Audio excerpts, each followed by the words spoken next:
I've never made a how I lost weight video because honestly, you guys are just not ready for what I have to say. Oh, is that right? Well, my name's Adam, and I've been helping people lose weight in sustainable ways for almost 10 years now. And if you think that you've got something that people aren't ready to hear, I want to talk about it. I've just seen so many toxic weight loss videos.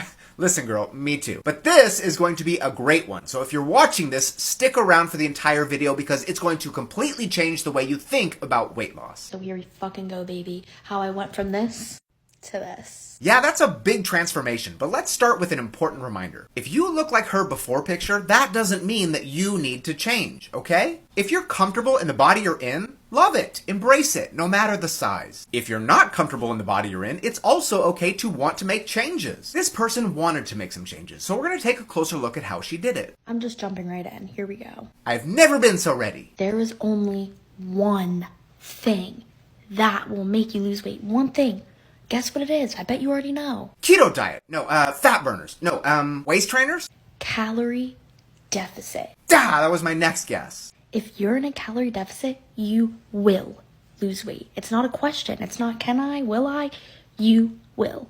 Okay, folks, she's right, and I know you're all tired of hearing this, but it's science. And this is not to say that achieving the calorie deficit is easy, especially for those of you with conditions like PCOS or hypothyroidism. If you have those, there are some other factors that you have to consider as well. But for the vast majority of you, losing weight comes down to being in a moderate calorie deficit consistently for an extended period of time. But haven't you ever wondered if all it takes to lose weight is this one thing, why so many people struggle with it? Ooh, this is taking a turn. I love when we can chat a little bit more about the nuance behind fat loss. Let's go there. And it's because of the side effects of a calorie deficit. Did you think your body is going to let that stored fat go without a fight? Do you think your body prefers a six-pack over stored energy? Hell no! Calorie deficits can cause fatigue, increased irritability, hunger, preoccupation with food.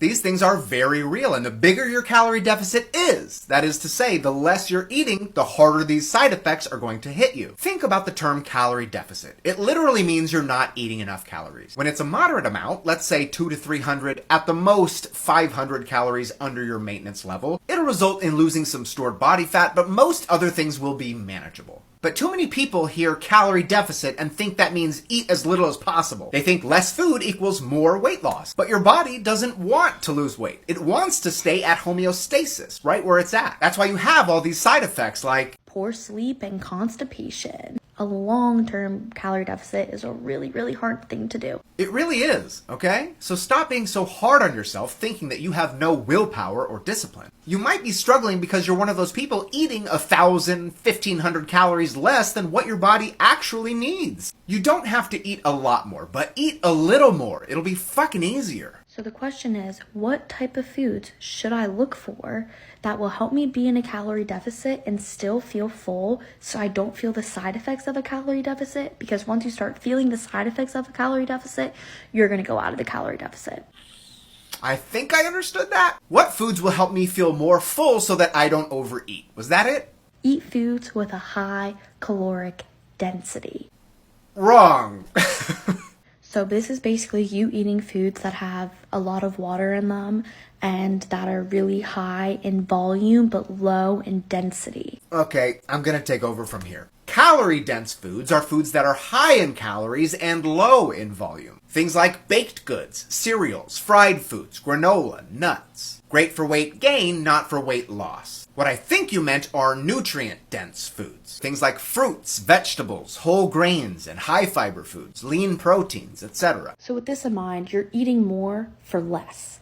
More food, less calories. You're going to eat and you're going to get full because you're eating more of it. But guess what? The calories don't follow. Great, I think we're back on the right track now. It's really important to pair high caloric density foods with low caloric density foods. For example, do you think I fucking gave up mayonnaise? Hell no, it's my favorite thing. That's completely okay. Okay, besides the fact that we're still using the wrong terms and the fact that you said your favorite thing is mayonnaise, the sentiment is totally right. Even if you're trying to lose weight, you don't have to give up your favorite foods, even if it's mayonnaise. Just eat them in smaller portions. Have 2 Oreos instead of 8. I don't care if you do that daily. That's going to make your journey a hell of a lot more realistic and enjoyable.